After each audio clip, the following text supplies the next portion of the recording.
Here we are. So, good evening everyone, and thank you for coming.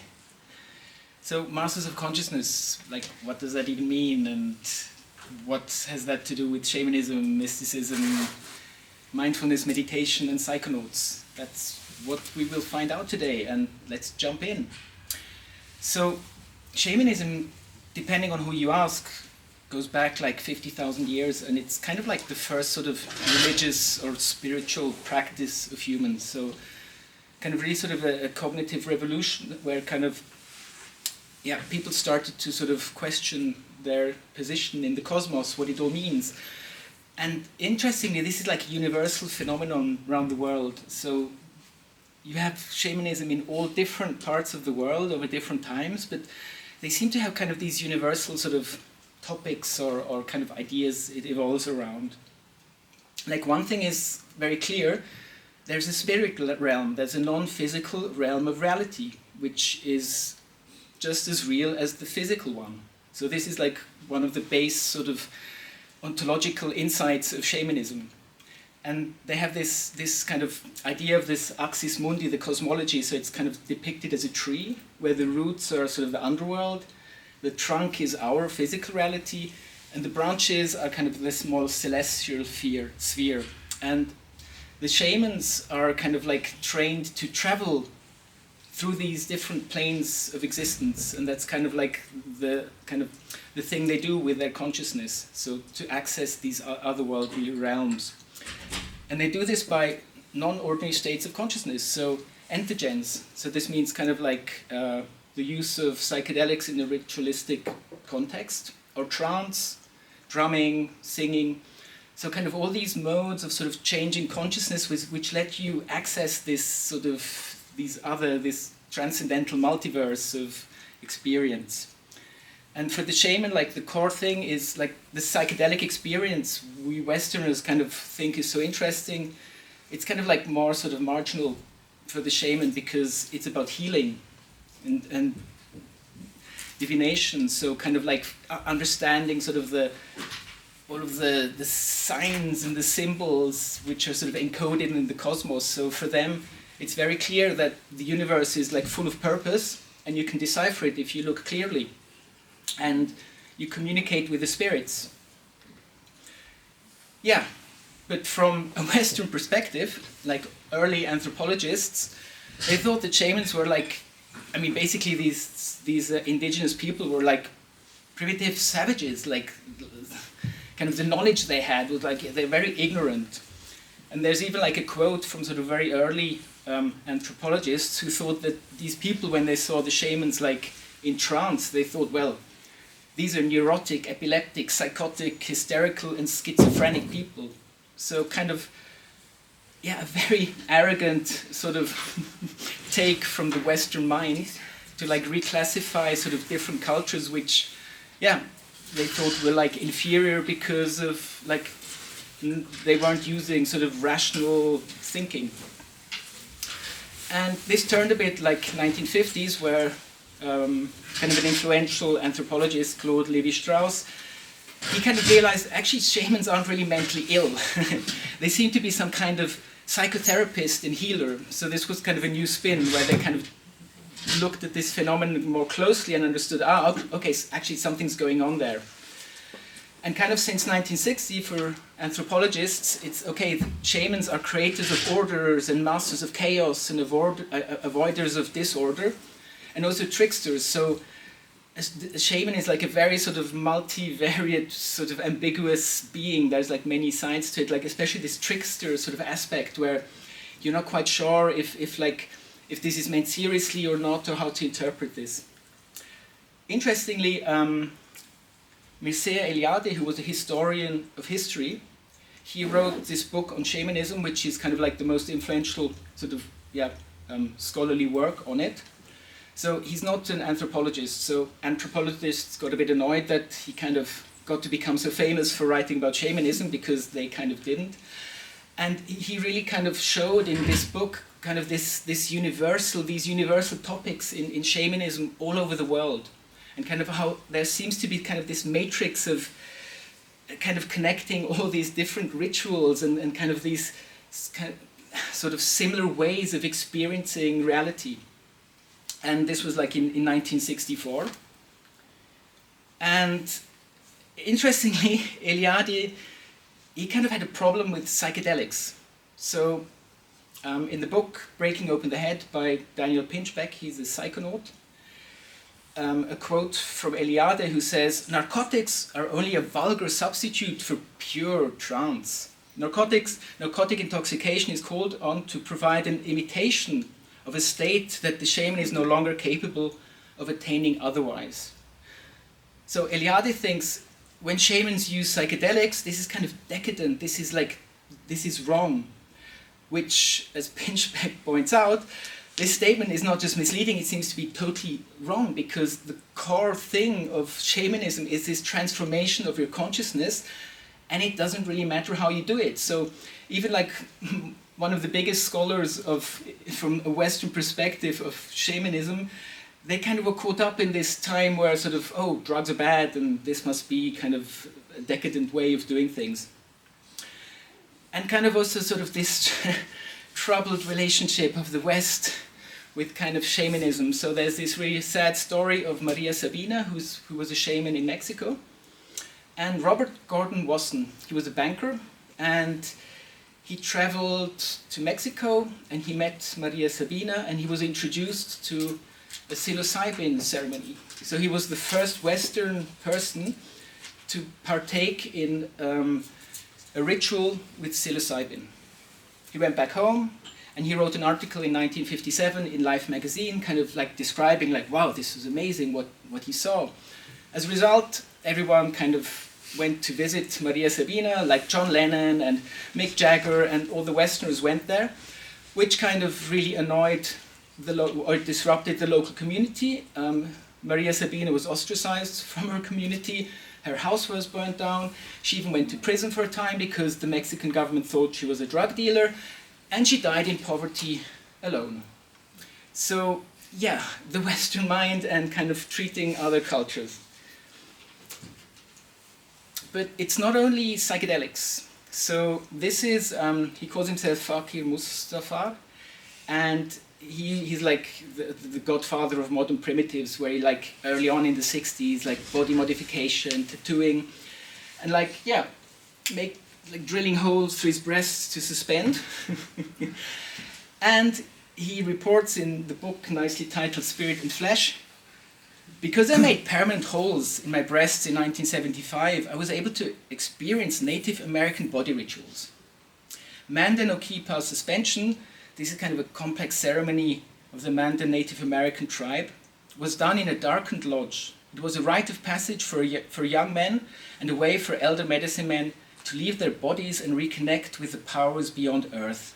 I left my body and met the great mystery, my own white light, face to face. We had a telepathic conversation in that timeless place that is not a place. I received the answers to many mysteries that had puzzled me for years. So, kind of weird. Pain can be a direct psychedelic transportation into another state of consciousness, which drumming or trance or psychedelics can. So kind of like unexpected that the human brain has like so many modes it can shift to sort of access this other way, this kind of other type of cognition.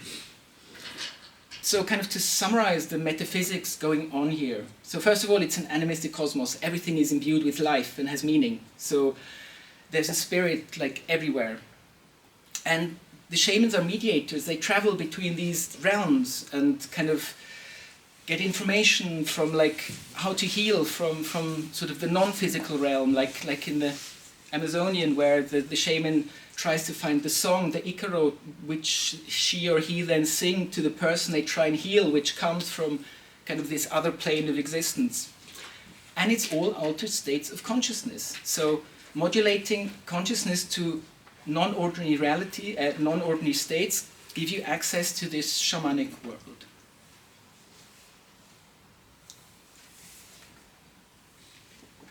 So, what's up with the mystics?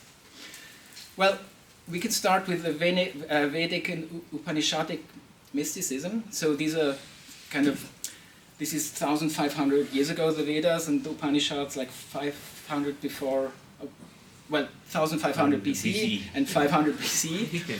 And these rishis, these mystics, these visionaries, who we don't really know who they were, they kind of like downloaded these Vedic texts, which were a lot about sort of rituals and understanding, and the Upanishads were more kind of then sort of a philosophical, sort of metaphysical understanding of what is going on in this earthly realm. And kind of this, I mean, laid the groundwork for then Hinduism and Buddhism. So these are kind of like Eastern wisdom traditions in the most generic term, which go like way back in time. And also in Greece, we like have the oracles or the Eleusinian mysteries, which were like initiation rites and esoteric practices. There was also like a lot going on there. And also in Taoism, kind of the idea of the, kind of this transformational way where you sort of, through meditation or qigong or somehow try to access like a different sort of level of reality and have different insights.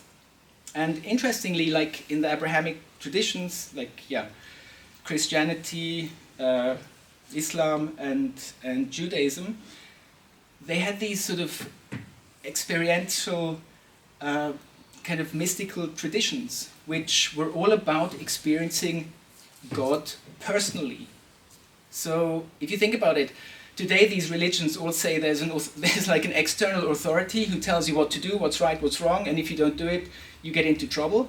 And it's been all written down like way back in time.